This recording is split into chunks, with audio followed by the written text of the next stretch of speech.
Yes.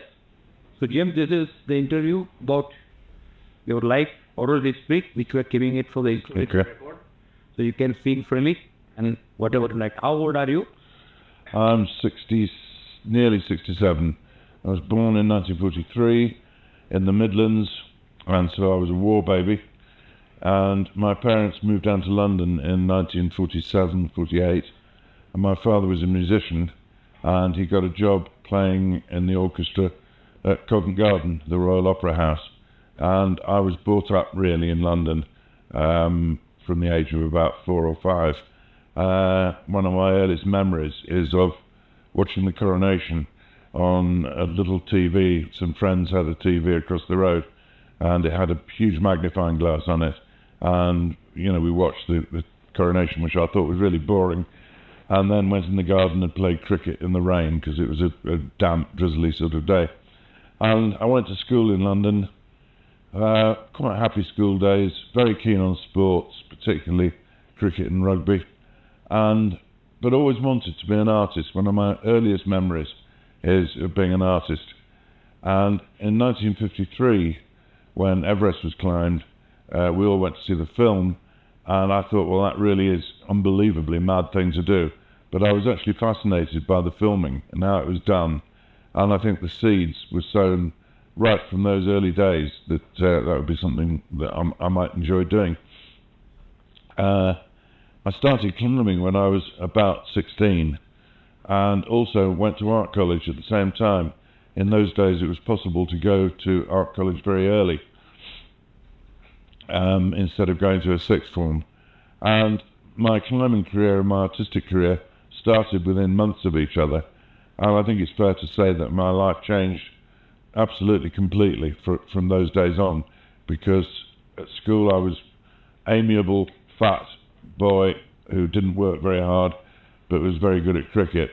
And now at art school I suddenly became interested in the history of art and found my true following. And after that... Does it run in your family? No, both my parents and my brother, there's a huge musical tradition in the family. I don't think there's any particular art tradition, but I remember from very, very early days sitting on my grandmother's floor with an ancient set of watercolour paints, sort of trying to paint things, you know, clearly and accurately. But I've never found any link with them. I had some cousins who were quite good, and an uncle, a very old uncle, and he must have been a cousin actually, come to think of it, but he had a job as a still photographer, tinting black and white photos and making them into colour. That may be some of the origins, I don't know.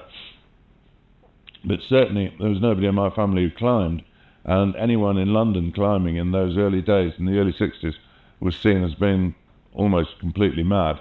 You know, there weren't any clubs in the way there are now, and my climbing career started down at a little sandstone outcrop near Tunbridge Wells. Whom did you go out first with? Yeah, I'll come to that.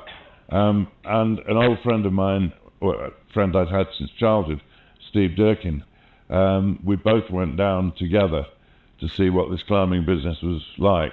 And neither of us were very good, but we were hooked almost instantly. And I didn't know, but I was going to climb with Steve for 50 years. In fact, up until last year,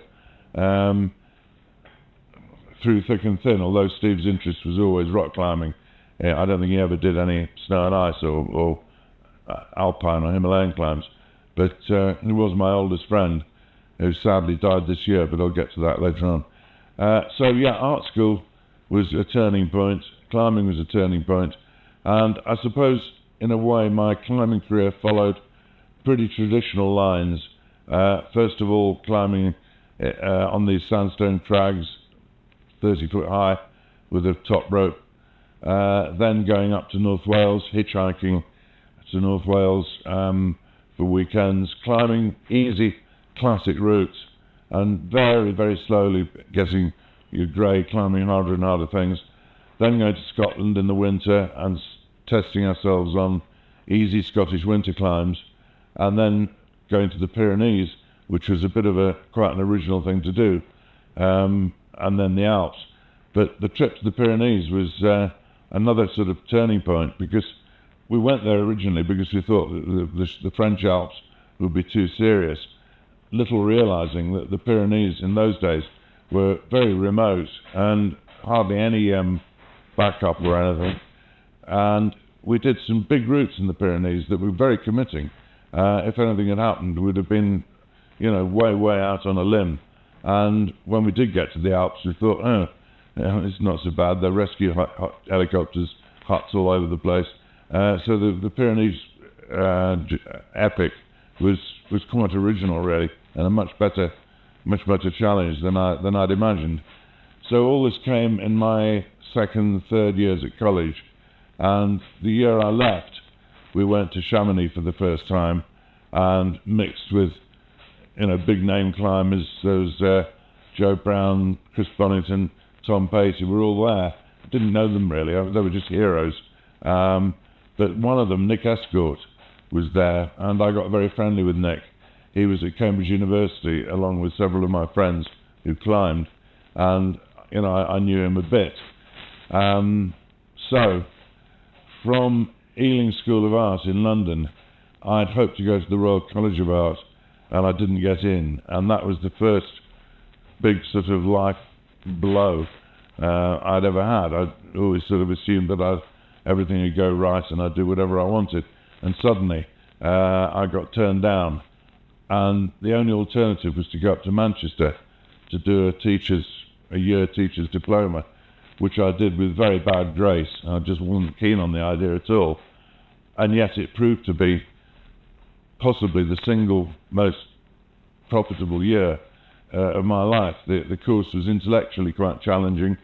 I had to start writing and thinking much more clearly than I'd been doing at art college, and also I was within an hour, less than an hour, of the Gritstone Crags of Derbyshire, and in a way, once I got over the disappointment of not getting to London, I suddenly thought, well, this is actually a much better bet. From Manchester, it's quite easy to get to the Lake District, and North Wales is even easier, and suddenly I was in the thick of it. On top of that, I met a very beautiful lady called Alison, and we got married, and sadly the first baby died, but we had two children who are Gemma and Becky, who I think Harish has met.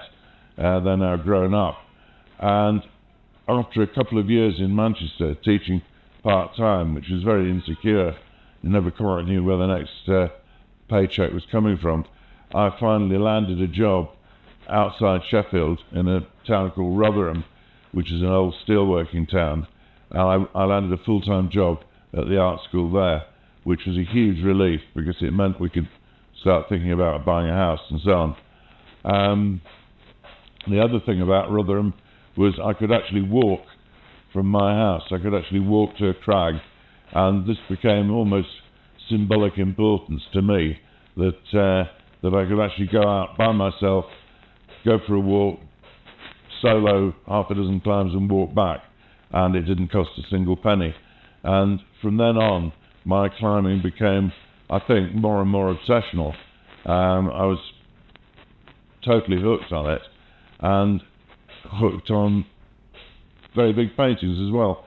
So the two sort of basic interests in my life were, by the time I was 22, 23, they were well formed, and nothing's ever changed really. But after 2 years at Rotherham, I saw a job advertised in Bristol. Now Bristol's an incredibly attractive city, full of Georgian architecture, Brunel Suspension Bridge, and the Avon Gorge, which is the biggest crag in Britain that sits entirely within a city. And the College of Art was sort of in countryside just on the other side of the bridge. It was an idyllic place to go, and to my surprise and pleasure, they offered me a job there. And so Alison, myself and Gemma, who was born, moved down, and for a couple of years everything was fine, until I mucked it up and my marriage went to pieces, I don't think we need to go into quite why. And I ended up living in a tent in the Avon Gorge in the woods for a few months. Ali went back up to Sheffield to stay with friends. And I remember thinking, I was then just coming up to 30. And I thought, well, there's only two things I can do in life. One is climb, and the other one is paint and do art. Is there a way I could combine the two to get something a bit better out of it? And so it took about a year or two to think about this, and I started taking quite a lot of still photos, but I've never considered myself to be a still photographer. And slowly the idea of filmmaking began to grow, and it's a funny thing. Camera work, you can either do it or you can't, and I found myself to be completely natural, to be able to frame shots, deal with movement, see what's coming next out of the eye you're not looking through the lens with. And some people can do it, some people can't. And as soon as I started using a cine camera, I thought, yeah, this is it, this is what I want to do. And I was very lucky, because in those days it was possible to get a year off. If you'd been teaching for, I think it was 7 or 8 years, you were entitled to 1 year of your own study. And I had a year off to go back to Sheffield to do a filmmaking course at the College of Art up there. And this again was a turning point, because I was allowed, the first thing they said was, you've got a year here to learn about filmmaking, and we'd like you to make your own short film. What will it be? I'm going to go and have a sip of water while I think about it. Is it okay? Perfect. Well, in those days, climbing films on TV tended to be very kind of British and understatement and heroic, and people were described as these little flies on the wall, how brave they must be, conquering nature and all this sort of thing. And I didn't really like that concept of filmmaking much, particularly as in climbing terms, it didn't seem that most climbing was like that at all. And I love the writing of a climber in the 1930s called Menlove Edwards, and he wrote a wonderful article called A Great Effort, which was all about failure and all about somebody going out to try and solo a climb and completely failing to do it. And it's become a sort of iconic article in Britain. It's been reproduced many times. And we decided to go to North Wales and to try and film literally everything that Edwards described. His article we used as a shooting script, and we just literally followed and obeyed everything he'd written in the article, and then married the two. And we did it on a big cliff called Llywelyn, which is part of the Snowdon Range, and it's one of the biggest cliffs in Britain for rock climbing. It's about 1,000 feet high. There are bigger crags, but nothing quite so continuous. And the route we did wasn't exactly spectacular, but it was full of atmosphere and quite dank and bleak and horrible. And we did it. We had 5 days filming and managed to get the whole film in the can. Mainly just 2 of us, Tony Riley and myself. And for the rest of the year, I edited it and found a new world in editing that I'd never dreamt of. The idea that you could combine an image, which I was familiar with, but a moving image, with music, with narration, with sound effects, and these layers just built up and up and up. I just found totally fascinating. And from that moment on, I more or less abandoned painting. Not forever, but for quite a long time. And so the film, when it was finished, was only 18 minutes long. My brother, who's a musician, wrote some very haunting piano pieces for it, and it was shown at the end of the year, the students' end of the year, and everyone, stood up and applauded, and all very nice.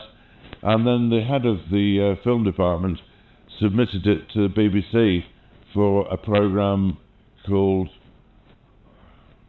doesn't matter what it was called, but it's a programme devoted to first films. And they normally show little extracts of 3 or 4 in a half-hour programme. And they showed the whole of mine, all 18 minutes. And, clip of somebody else's. So the first film I did got on telly, which was a huge, very unexpected bonus, and sent my credibility up a bit. So after that, I went back to Bristol with all this film knowledge and the huge desire to make another film and another better film and a more remote film. And a great friend of mine, Mo Antoine, who lived in North Wales, was also very friendly with the great Joe Brown and the equally or nearly equally great Martin Boyson. And they were off in the summer of '76 to one of the great iconic mountains of the world, the Trango Tower in the Karakoram. And it had always been my dream as a schoolboy. I remember looking through a book by Eric Shipton and seeing this great granite spar and thinking, God, wouldn't it be brilliant to go there?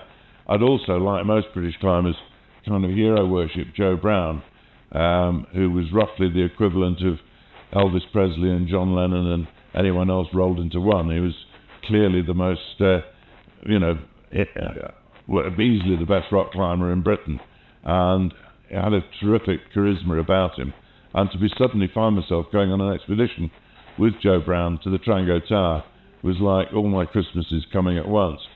The expedition was a complete success.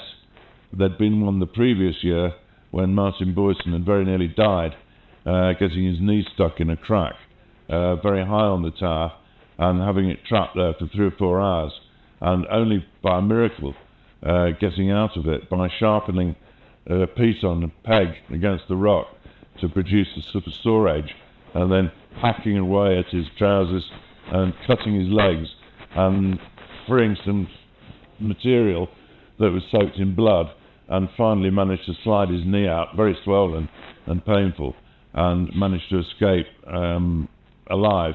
But the first expedition had failed completely after that, and when Martin went back, it was to get revenge and get up his crack, which he did. And the whole expedition took a couple of months. It was by far and away the funniest trip I've ever been on, and probably the happiest. I don't remember anything that wasn't just joking, all the way up to the Baltoro Glacier, up the tower and back again. Even when we got stuck at Skardu Airport for 2 weeks because of bad weather, we managed to keep friends and keep sane. And I thought, I want more of this. We drove back overland, which you still could, and with firm friends of Martin and Mo. And the following year, I had the opportunity to drive back again to India this time, to the Kishtwar range with an old friend, Paul Nunn, and a guy called Jeff Tier. And this was to climb a mountain in the Kishtwar range called Barnaj, which I'd never heard of.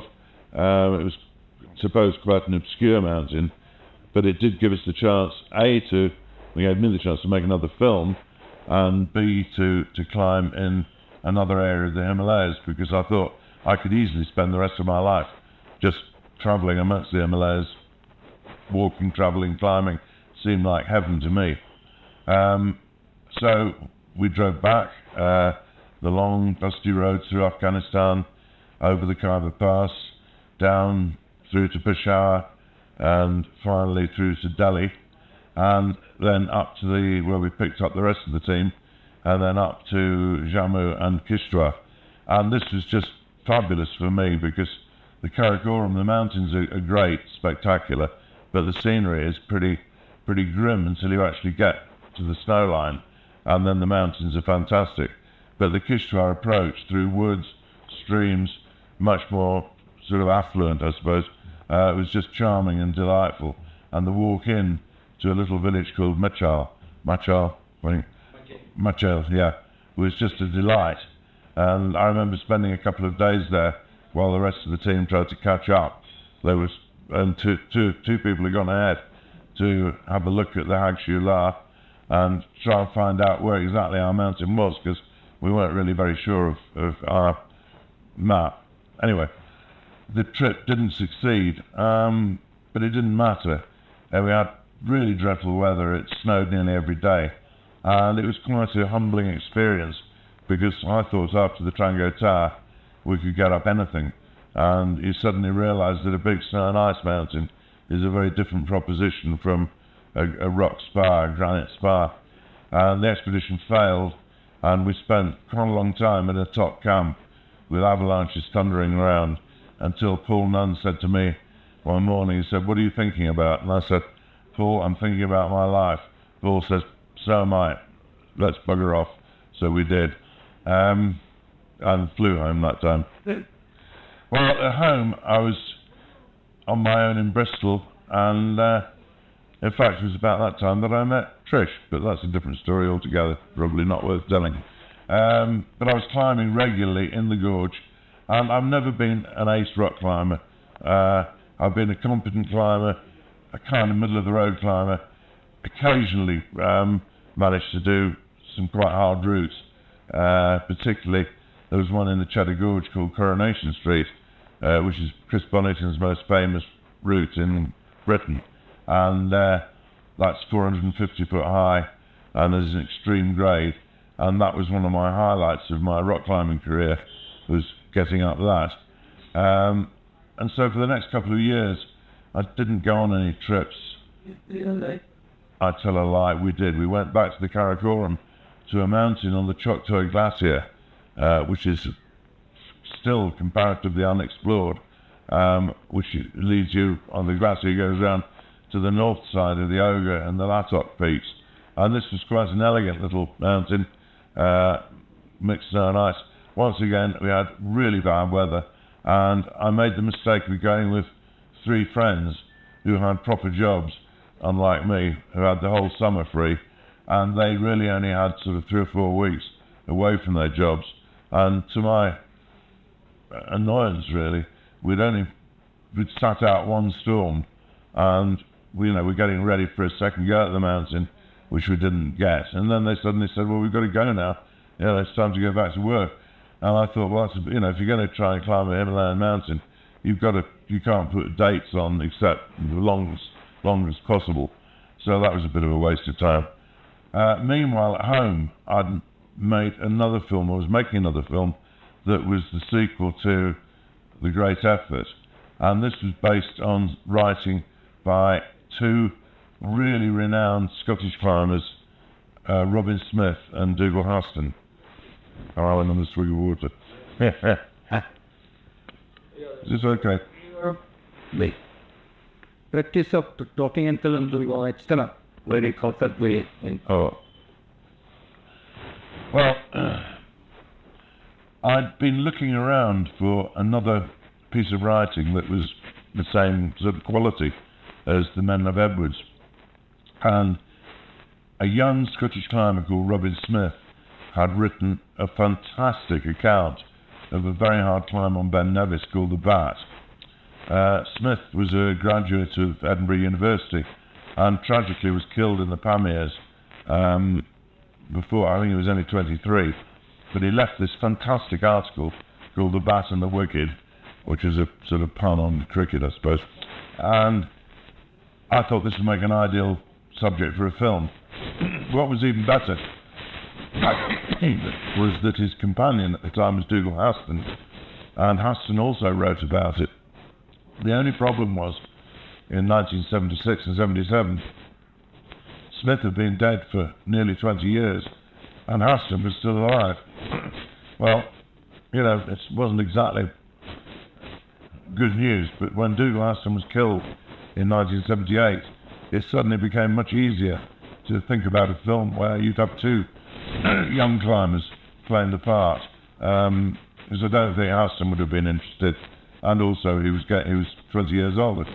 So we got a very small grant from the Yorkshire Arts Association and managed to do another very similar to Great Effort on a tiny budget, absolutely microscopic budget. I mean, it was about £1,000 for the whole thing, and produced a film called The Bat, which I think is still probably the film that I would, if I had to take one film to heaven with me, it would probably be The Bat.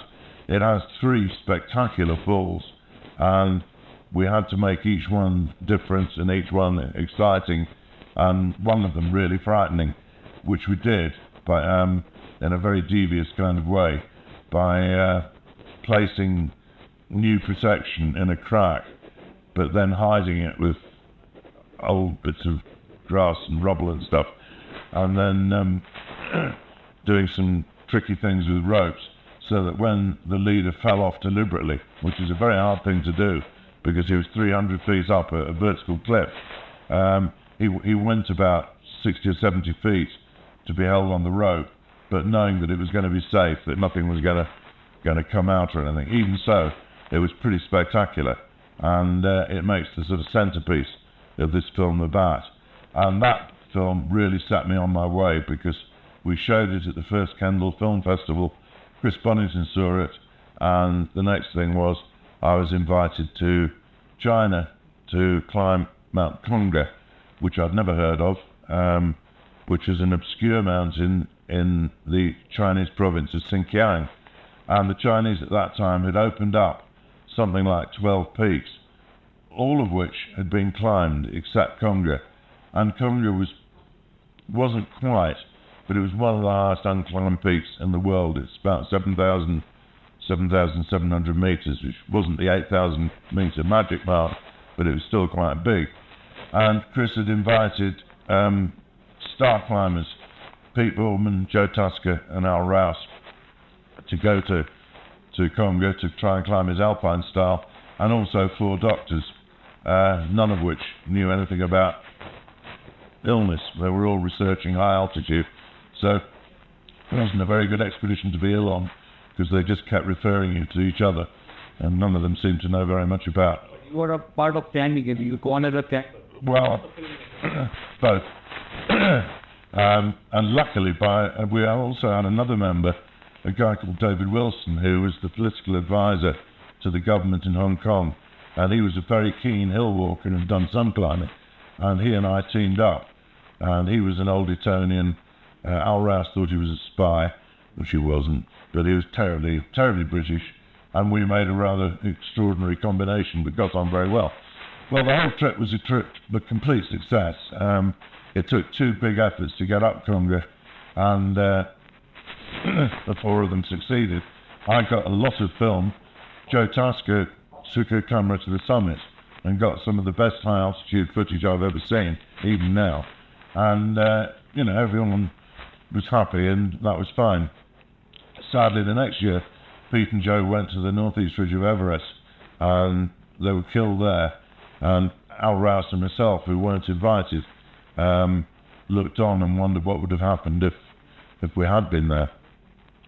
So that brings us up to 1982, starting off on the famous Elman of Hoy in the Orkney Islands, and climbing our way all the way down the country through Scotland, the Lake District, Derbyshire, Wales, and finally the West Country, to end up doing a climb on Land's End. And we were raising money for a children's hospital and climbing every day, trying to average 10 climbs a day, which was quite difficult to do.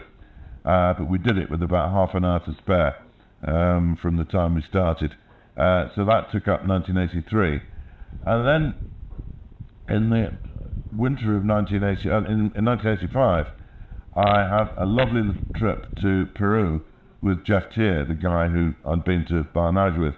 And we actually did a first ascent of a virgin summit, a mountain called Palamani Tranca, which is in the Apolobamba region of the Andes, just north of Lake Titicaca. It wasn't the sort of climb that's going to set the climbing world alight, but it was a first ascent. It was quite a complicated mountain. We did it in 2 days in the end, and it was for me, it was the first trip I'd been on for years without having to film. And, I really enjoyed climbing for its own sake. And the whole trip really was just fun. After that, we walked the Inca Trail to Machu Picchu. And I thought, I could get into this. Maybe these big expeditions aren't really my kind of thing. However, when I got back in the autumn of '85, Al Rouse had got permission for K2 in 1986 and asked me if I'd go along and do a film, and almost reluctantly I said yes, because I knew that Chris Bonington was trying to get a trip to the Caucasus, to Ushbar, and if he had, would have gone overland in one of Chris's Volvos and filmed the overland journey, rather like I'd done with the trip to Barnage. Well, anyway, that fell through, didn't happen. So, yeah, okay, I said I'll go to K2 in '86. But I was already, I was over 40 then, and I just wondered what youth I was going to be, because I didn't think I had any chance of climbing it. But I hoped I could make it a reasonable film. Well, the whole of '86 is just one long saga. And do you want me to do this separately?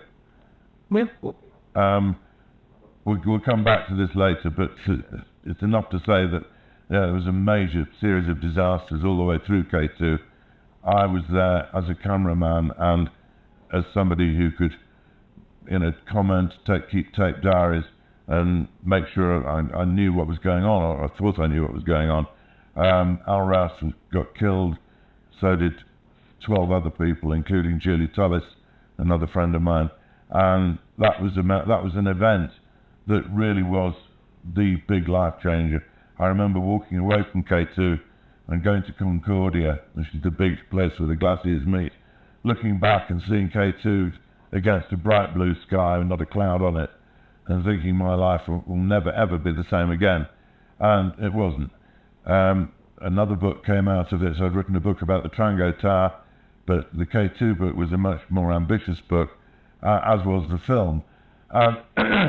I did feel quite guilty and worried for years that I was living off the death of my best friend, but on the other hand, the alternative was not to do anything. So I carried on climbing, carried on filming, carried on writing. And over the next few years, I had a trip to Everest, the Northeast Ridge, which I personally didn't enjoy very much. And little trips, little expeditions. 2 weeks to Everest, Sorry? Ridge. Was it the Bonington expedition? No, it wasn't with Bonington. No, it was Brummy Stokes and Joe Brown, Paul Nunn, Mo Antoine. But it was almost an army-based expedition. I didn't enjoy that sort of atmosphere at all, and I wasn't very well either. I had very bad stomach problems, and in fact, when I got back, I was, skin and bone. And about 3 months later, I went to North Wales to see Mo, who told me, he said, "I see you become the self of your former shadow." So that was Everest. And then, much later on, I was dallying with expeditions, but I met the very famous Harish Kapadia in Buxton at a conference, BMC conference, and Paul had been away with Harish in '92, was it? And we got on really well, and somehow assumed that sooner or later I'd go on a trip.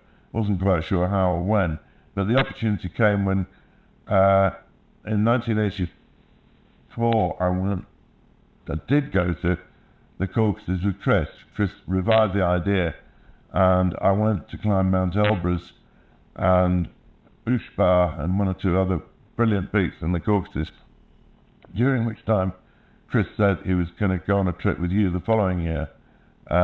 Would I like to come along? And would I just? And this was probably the second best expedition I'd ever been on. It was beautiful. Again, like Barnage, very unexplored area of Rangwick Rang, up in the Cunnamull area of the Himalayas, very near the Tibetan border. And it was a beautiful mountain, and we did it. It was a Indian-British expedition, and Deviation Murli, Muslim contractor. Yeah, I'm not thinking of the people who got up it, got to the summit. Anyway, 8 of us got to the summit, and should have been 9, but I was absolutely climbing to my, almost beyond my limits. And I remember thinking, as I was stuck in the top camp for a day, and this was a tent built into the side of a V ridge, very steep on each side, with this little mountain tent cut into a little slot. so that if you rolled out of the tent, you'd have gone about 2,000 feet one way and about 4,000 the other. So it wasn't a particularly relaxing place to be. But I had a day there while the others went to the top, and it was perfectly clear. I could see over to the Garhwal mountains, could see Kamet, could see mountains in Tibet. And I thought, well, by now I was 52, I think 52, 53.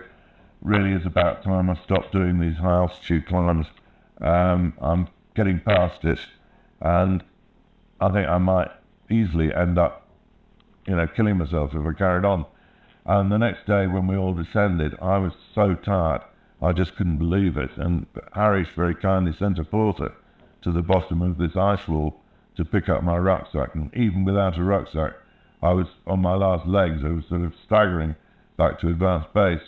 And then the next day, I managed to fall into the meltwater stream on this glacier. And I thought I was going to die, because this thing's like one of these things in children's swimming pools where you're going whistling along in this real big current. And I knew that the whole stream went underground, under the glacier, and came out just above base camp, and I was never going to survive that. And I came whistling around a corner, and there was a big boulder jammed across the stream, and I managed to sort of bump into it and scrabble out. And I remember Chris, I don't know if it was you, but certainly Chris and Jim turned up to see me absolutely stark naked, wringing all my clothes out, and it's a strange place to go sunbathing or to have a swim, and they didn't really ever believe me, but I was really shaken by that, and that sort of confirmed that I really shouldn't be doing it. However, the second part of the expedition, Paul and I stayed on, and the rest of them went home, and we went off to Spiti to climb a mountain called Mountaineering, and I did almost exactly the same on that. I seemed to have a height ceiling of just above 6,000 meters. I think the highest I ever got was to 6,008 on K2, and to the Rafula on Everest, which is about 6,300, but I never seemed to be able to get any higher than that. However fit I was, or however unfit, it just seemed like there was a ceiling that I couldn't acclimatise any further on. So it was a good year, brilliant trip, but I really felt that should put the end to my serious climbing. Yeah. So carry on. Yeah. Sadly, the next year, Paul went away with my old mate Jeff Tier, and they were both killed by a serac fall in the Karakoram. And, I was terribly upset about this, particularly as I'd sort of felt with me, the writing was on the wall the year before, and Paul had been quite slow as well. And with this serac falling, you could say, well, if he'd been quicker, as the rest of the team had, he'd have got under it and away before it had fallen, or if he'd been much slower, it would have fallen before he got there. But nevertheless, I still think, being young and fast on mountains is the best way. So that was another good friend died. Mo Antoine had also died. Everyone I knew seemed to be dying around me. I'd remarried and divorced again, and was pretty much on my own. But by this time I got a house in Sheffield, which I was very happy in, and still am. And a year after the trip with Harish, Chris finally got permission for his mystery mountain in northeast of Lhasa, and asked me to go and make a film.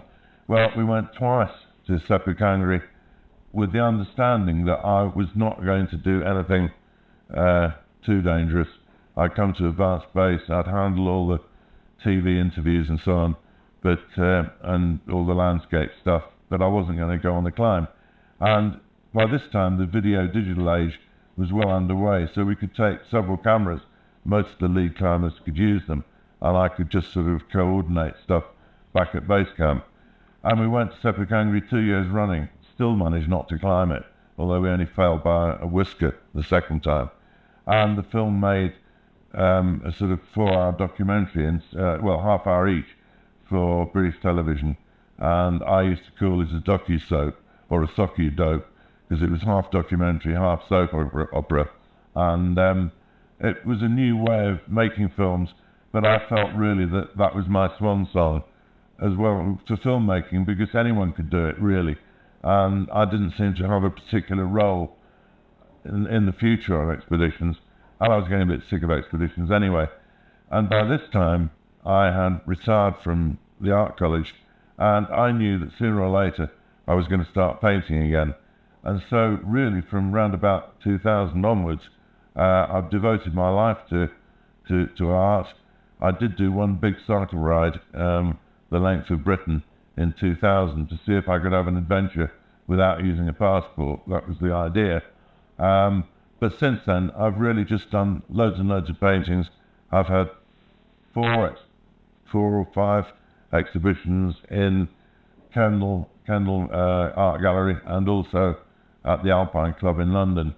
And I seem to have found my way. Loads of people say, you know, we didn't know you could paint. Have you sort of taught yourself? And I kept saying, when I was at art college, I taught life drawing every week. I was always in touch with the art. It wasn't such a big deal.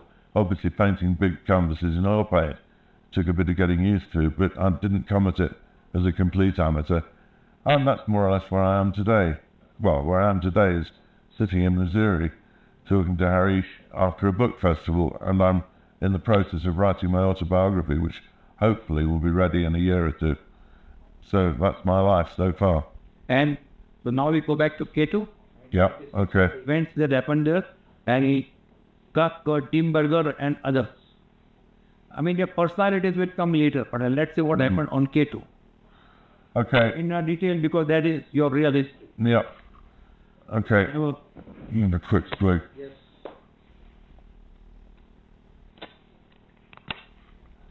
Well, the events on K2 were so complicated, the best thing to do is to read my book about it, but no, I don't mean that.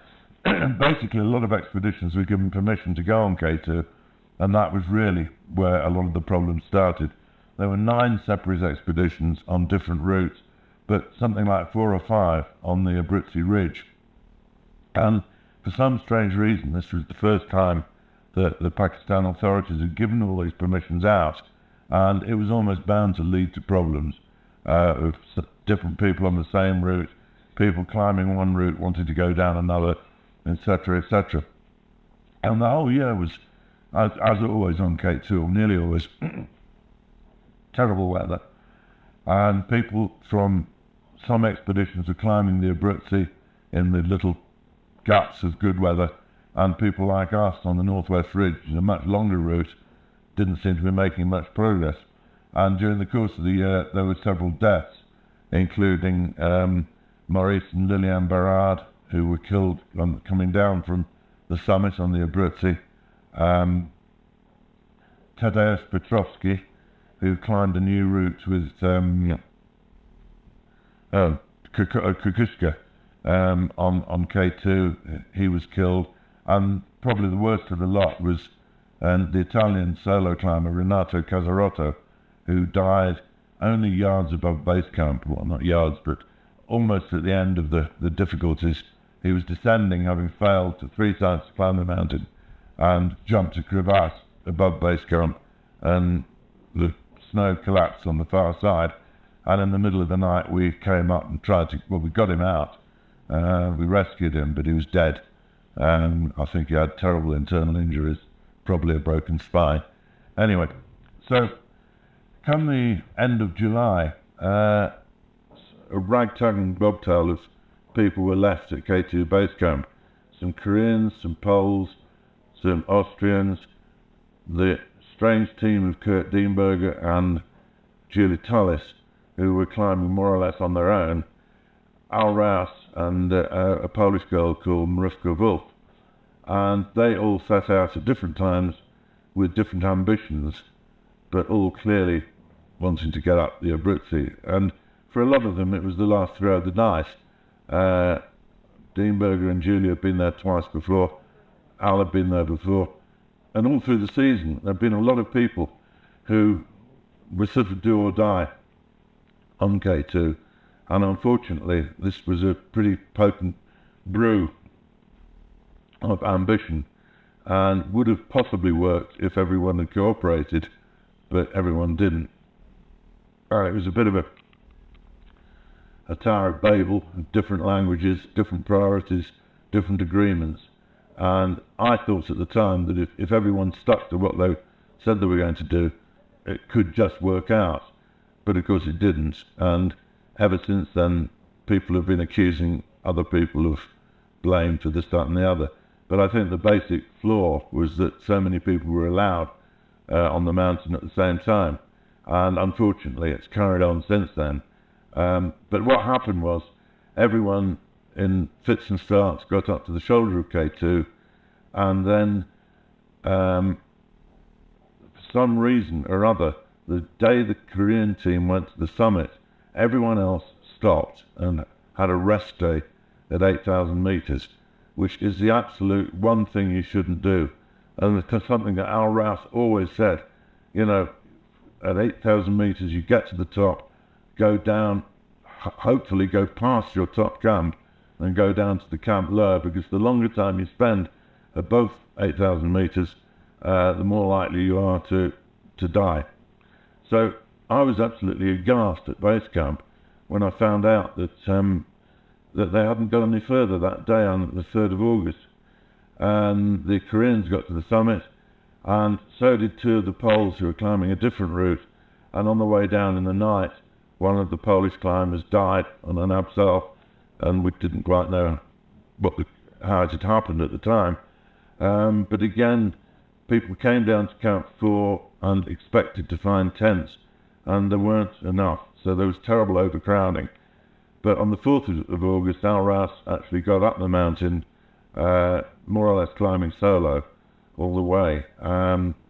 Behind him, Marifka Wolf got nearly to the top, but was exhausted. And behind them, Kurt and Julie got up to the summit very late. Not quite sure what time. Oh, sorry, before that, 3 Austrians had also got to the top. Willy Bauer, 2 Austrians, Willy Bauer and another guy, I can't remember his name. Anyway, as Kurt and Julie got to the top, the weather had been breaking up for 2 days, and to me, at base camp, it was very obviously breaking up. To those on the mountain, perhaps they were above it, didn't see the seriousness of it, who knows. But Kurt and Julie had a bivouac. They'd fallen off just below the top and turned up at Camp 4 the next day to a full-blown storm. And this storm lasted the best part of a week, and it wasn't until the 10th of August that it let up enough for people to start trying to move, by which time Al Rouse was dehydrated, semi-conscious, pleading for water. Yeah, friendly. Julie Tullis had died in her sleep, possibly from internal injuries, and there were 3 Austrians, one of whom hadn't gone to the top, and led by Willy Bauer. And Willy Bauer and Kurt finally managed, and Marufka, finally managed to leave Camp 4. They left Al behind, delirious, crying out for water, but completely unable to move. And although people have criticised a lot since then, I honestly don't think they had any choice at all. It's been compared often to Charlie Houston's epic with Art Gilkey, but basically with Gilkey there were 4 or 5 people who were still quite fit and tried to rescue him. They didn't succeed, but I don't think anyone in K2 at that stage in 1986 could possibly do anything about Al. And in fact, within yards of leaving the tent, 2 of the Austrians collapsed and died, and in the end it was only Willy Bauer and Dienberger and Marufka who had the strength to break trail to the top of the fixed ropes. Well, at base camp we'd given them all up for dead, and on the night of the 11th, I think, we saw a figure tottering along the moraine above base camp. Everyone stared at this apparition, and it was Willy Bauer, who looked as though he'd been in a car crash. I mean, he was covered in blood, scabs, glacier cream, torn clothing. It just looked dreadful. And he staggered into base camp and said that somewhere Kurt Dienberger was behind him, and behind that was Marufka. So we all grabbed bits and pieces of gear, first aid and whatnot, and set off in the night up the glacier towards the foot of the Abruzzi. and got there about midnight, where there was one or two tents standing, and the others started making brews, and I went to the foot of the actual climb on the Abruzzi and started kicking steps up this long, very easy angle snow slope, and above me I could hear this strange noise. I didn't quite know what it was, because it could have been just a bit of rope flapping in the wind, or I don't know. And my head torch had almost given out, and as I approached, I suddenly saw Kurt in the light, slowly climbing down, facing in on a slope that you could quite easily just walk down. And he just turned to me, and I said, "Look, Kurt, it's okay, we're here now." And he said, "I'd lost Julie." And it's quite an emotional moment. And we got him back to the tents, tried to warm him up, and he told us the story of what had happened. And I didn't realise at the time, until the next day, because Al Rouse had actually climbed the mountain and got up before Kurt and Julie, which wasn't much of a consolation, but at least he had died doing what he wanted. And we got Kurt back to base camp very slowly. I mean, I thought he was going to die several times, and he was really on his last legs. And an Australian team came along with a stretcher and all sorts of intravenous drips and so on to keep him hydrated. And, he was carried back to base camp, which is something that he got really annoyed about and said he was quite capable of doing it under his own steam. But I think if you see the footage, you probably realise that he couldn't. So that was K2, and after I got back.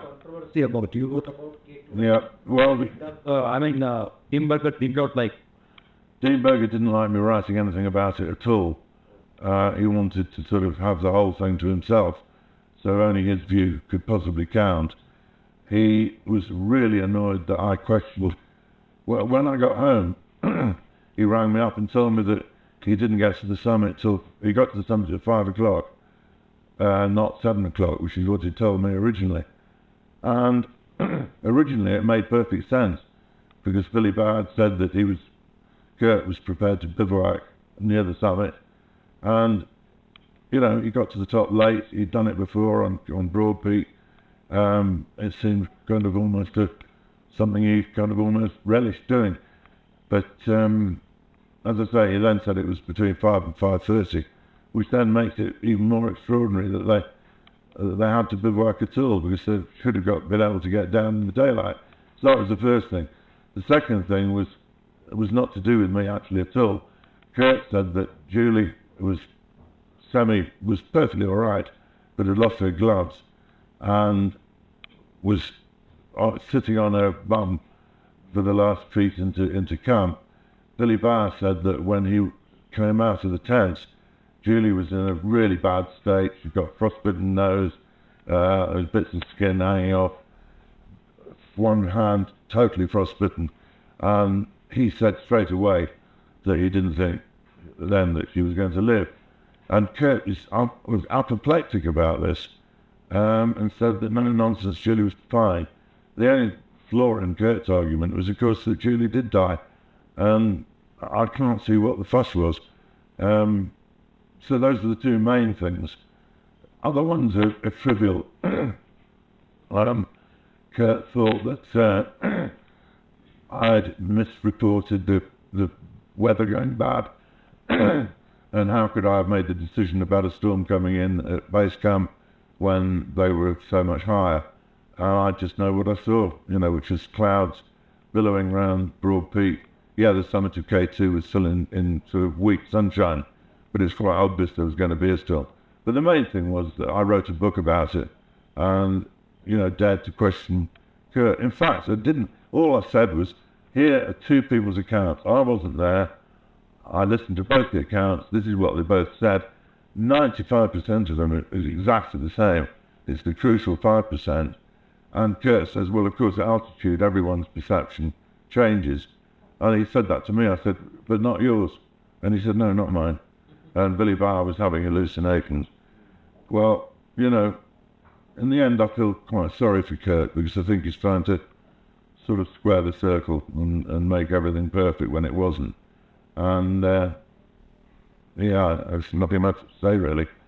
But it won't let anyone who questions it he gave a lecture in Poland the following year, and forgotten Rivka's name, which didn't go down very well.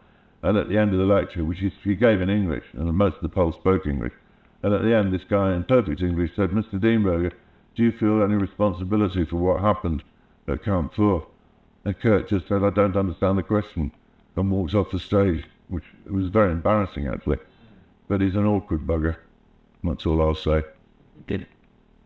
So now we can talk about few people and personalities you have met in your life.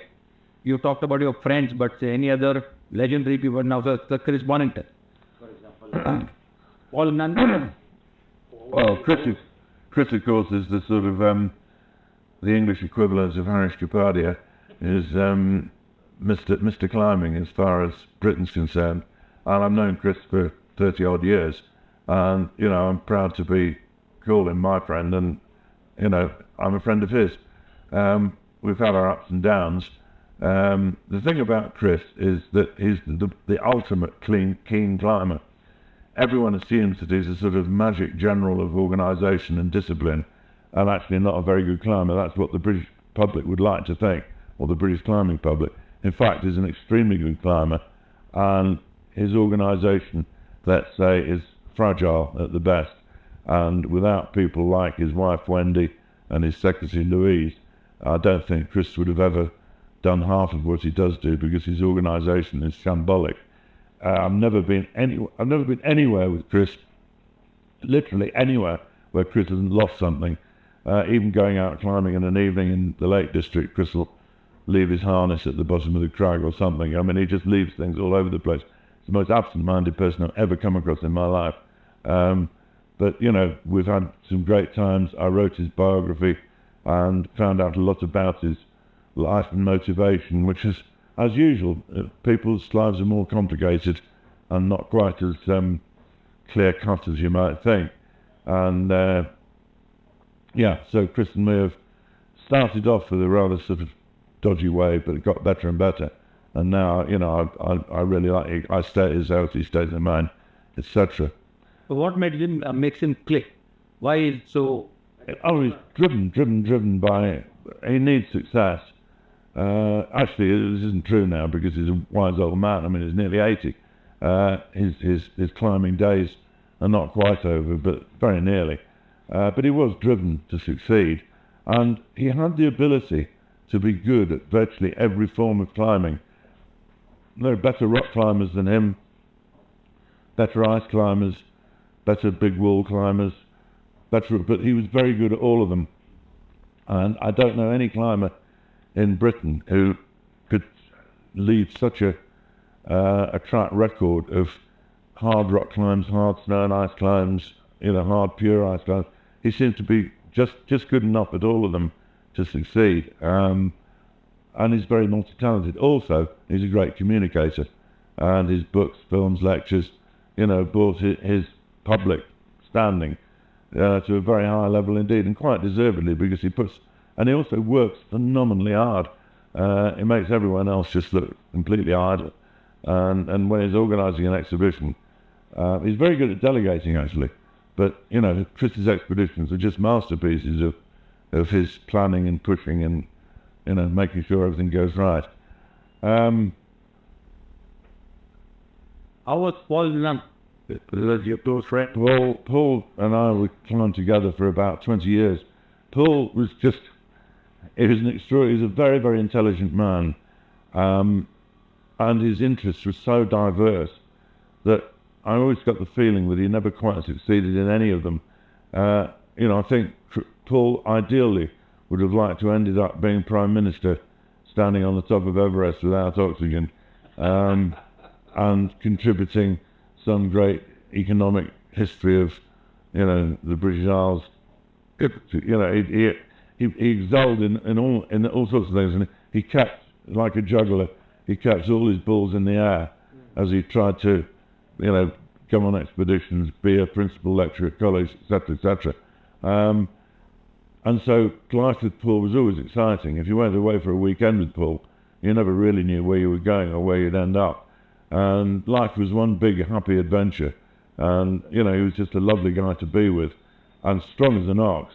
I mean, he was the safest climber I've ever climbed with. Like me, he was a big guy, but really delicate. And like Chris, it was fine on the rock, but unbelievably clumsy off it. And the stories of Paul's clumsiness are legendary, including one where he got out of a tent in Chamonix in a storm and thought he was tucking his shirt into his trousers, tucked the fly sheet of the tent into his trousers and walked off, dragging the whole tent with him and its occupants. So yeah, Paul, but we did a load of climbing together, and it was always, I could trust Paul absolutely implicitly. He was fanatically careful about belaying and setting up belays and so on, and protection, and very cunning, and that's how I always remember him. And that great laugh, that great guffaw in the pub, good at drinking as well. And James Burton was with you all the time in this? Yeah, Jeff was a prodigy. He was responsible in his 60s of climbing very, very hard routes on limestone. Oh, he climbed very hard. Oh yeah, he was for his time, Jeff and Jack Street, a group of Derbyshire climbers who were climbing as hard as anybody in the country. But Jeff's sort of best years didn't last that long. He then got much more interested in editing magazines, and obviously edited high for 20 odd years. And he climbed well, but his interests were more to do with producing the magazine than doing the climbing. I mean, he didn't really climb much. He's been a terrific friend and mentor to me, particularly after K2, and he's still my sort of general secretary when I go away. If people want to know where I am, they get through to Jeff, who tells them. But I'll tell you two climbers who I enjoyed climbing with. One was Martin Boyson, who, in terms of talent, was probably the most gifted rock climber, other than Joe Brown, that Britain's ever produced. And climbing with Martin is just so, he makes it look so easy, but he's very tall, huge reach. So, Martin will reach up like this and sort of pull on a hold, and you think, oh, I'll do the same, and you go, oh Christ, a full reach, it's still another foot away. But it's beautiful to watch. And the other guy who I was very impressed with was Henry Barber, the American rock climber, and he was terrific to watch too, and very stylish. Brown used to climb, very, very quickly, with flat feet all over the place, fantastic footwork, and he could rest in positions where everyone else would be hanging on for dear life. Joe could somehow take both hands off the rock, roll a cigarette, and was incredibly good at putting the foot down. And I also climbed a bit with Don Willers when he was alive. So you climbed for several times? Yeah, I used to get on really well with Don, and we did a wonderful route in Wales called the Dream of White Horses, which is a sea cliff, and it's a big traverse over a white slab, and Don hadn't done it, and I hadn't, so we had a day. It's about sort of 500 feet of climbing, really spectacular, with the big sea underneath, pounding in and out, and it was like seeing Muhammad Ali sparring after he'd retired, or some old cricketer playing for a charity game. You could still see how good he was, and it was a bit sad that he'd let himself go, and because he was even faster than I am, and smoked everybody's cigarettes, and everyone. The thing was, he was in a trap where everyone expected him, to drink their beer, and he never paid for it. He was a tight bugger, but people always bought him drinks, but yes, real character. Was he really, which he a happy person, or well, there's benefit? There's a book being written about him that paints a very black picture. I didn't see that side of him. There might have been a bit of that. His interests changed.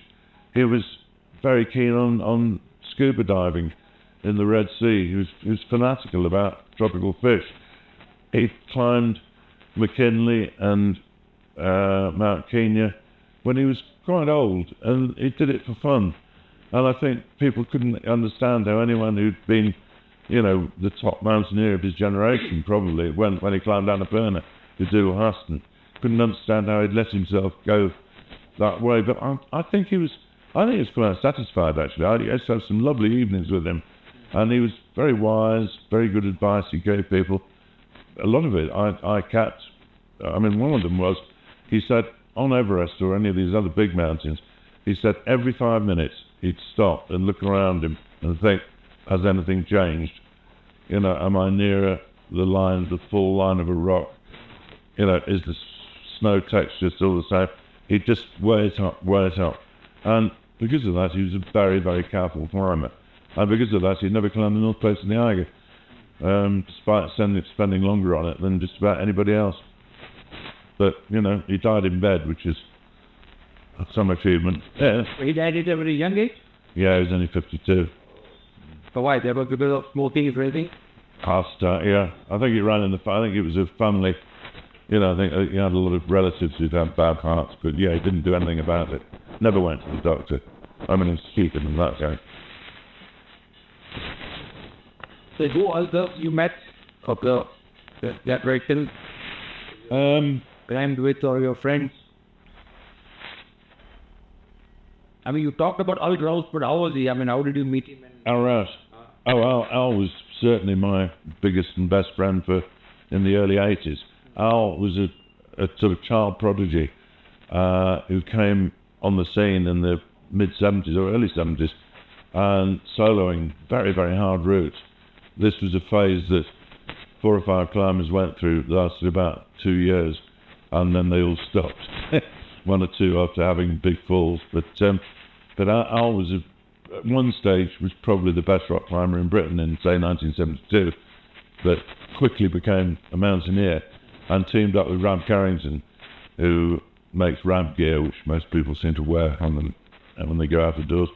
But Al was a great rock climber and sort of lost his way a bit, because I think Al wanted to be the world's most famous mountaineer, and his great friend Rab, who was a terrific mountaineer, wanted to be the world's greatest rock climber. That's a bit of a simplification, but they both kind of aimed for something that the other one was naturally better at. And Al, he was a great mountaineer, no doubt, but he was probably too slight, he was built like a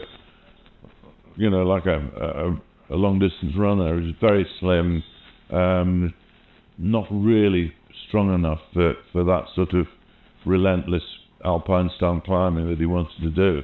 He always seemed to suffer really badly from sore throats and, you know, things like that. But it was what Al had. Did you ever meet him? No. No. He was fantastically charming. Everyone who met him was sort of taken in by. He was very helpful. He'd talk to young climbers, tell them what routes to do, how to do them. He was so approachable. And everyone I know you couldn't help but be very fond of him. And I think his death probably affected me more than anybody else's. And when I think now he'd be in his 50s, you know, I don't know, maybe he wasn't designed to grow old. But he was a lovely, lovely guy, very considerate, very, a bit of a dreamer, always had plans. Al always thought he was going to be rich and had these, what he called his wheezes, brilliant wheeze to get rich, but none of them actually involved any work, and none of them actually worked either. And Boardman and Tasker? Yeah, Pete and Joe were funny. Pete Boardman and Joe Tasker. I went away with them to Congo, and I knew Joe socially quite well. I think they were the best mountaineers at the time, without a doubt. Pete was probably the strongest on Congo, and probably on Everest as well. Pete really was built like, you know, you'd imagine the top climber to be. Very, very strong, very muscly. Joe was thinner, more, but they were like an old married couple. They're always getting at each other and goading each other on. And I'm sure that's what happened on Everest. I don't think either of them could say no. You know, this is ridiculous, let's go down. And, you know, they probably pushed each other to their deaths, however that happened. Joe was a complicated guy. He was born in a strong Catholic family and actually was training to be a monk And then he got discovered climbing, and that was that. He left the monastery. He wasn't a very easy person to get on with. He came from the northeast and was very dour and monosyllabic. He didn't sort of use words unnecessarily, whereas I use them completely unnecessarily. I got on well with him, but I found them both a bit. They were both quite private, and they were both fairly good at plotting, and I always got the feeling that they had other motives. And with Joe particularly, Joe wanted to be famous for something, and he wanted to be another Bonington, which I always thought was a bit daft, because Chris was a product of his time, and a time when big expeditions were the norm. And I honestly don't think there was any cause. There have been lots of Bonington since, but none of them have been quite as, no, but nobody needs to be now, So who others were with you in Sheffield or London Club? Victor Saunders was a terrific mountaineer, drives you mad, drove me mad. The elusive Saunders, never knew from one moment to the next what he was doing or where he was going. Jim Fotheringham's a terrific mountaineer and still climbs extremely well in his mid-50s. Very, very. In the really pinnacle of climbing. Why? Because I think his profession. Honestly, I genuinely don't think he was interested in 8,000 metre peaks. He was interested in technical climbing, and the peaks he did, like Shivling with Chris, were major technical routes, which I don't think he was prepared to do on very high mountains. But because of his job, he could never have that much time off, and he is a dentist, and it's quite a committing role. Maybe he could have been. I think he just didn't choose to go that way. Simple as that. And Stephen Venables? Stephen, the only times I've climbed with Stephen have been rock climbing in Britain. I pride myself that way back in the first Kendal Film Festival in 1978, I spotted Stephen's potential as a still photographer, because we judged all these photos spread out over a room, but with no names on them at all, and we hadn't a clue who did any of them. And we had to pick the person with the strongest folio, and it was quite difficult, because then we had to sort of vaguely see who did, and we realised that Stephen had been given about 3 first prizes, 2 second prizes, and every picture he got was he had. And also I was on the Boulderman Tasker thing when he won with Painted Mountains, his first book. So I don't want to think of me as being some sort of pushing for him to, but as it happened, I was around when he was discovered. But I don't claim all the credit. Who others would you be about? Any Americans, Europeans? Well, I'm not really climbing with. I can't really say because I've not done enough climbing with John Porter? Oh, John's wonderful dreamer. But funnily enough, about 2 months ago, I was talking to him, and I said, in all the time I've known you, we've been through all these Kendal Film Festivals, we went to K2 together. I don't think I've ever tied onto the same rope as him, ever. I don't think I've ever done a climb with him. Never, or even seen him climbing. So that's strange. But, we've done so much together every other way. And your filming career now, how many you produced? I've made about 15 documentaries, that's a bit of an exaggeration. I've made about 10 films that I would say are mine, and been involved quite heavily in 5 others. But they won some prizes, all your pictures? Oh yeah, I'm afraid I've got awards all over the place. The only one that hasn't, strangely enough, is, sorry, I'm talking rubbish. The only place I haven't won an award is in England. I never won an award at Kendal, and I've never won the Boulderman Tasker, but I have been, I've been runner-up at the Boulderman Tasker 6 times now. 6 times. Yeah, or 5 times, something like that, and never won it. Yeah, And planning to make any more movies? How do you look no, at life in the future? painting.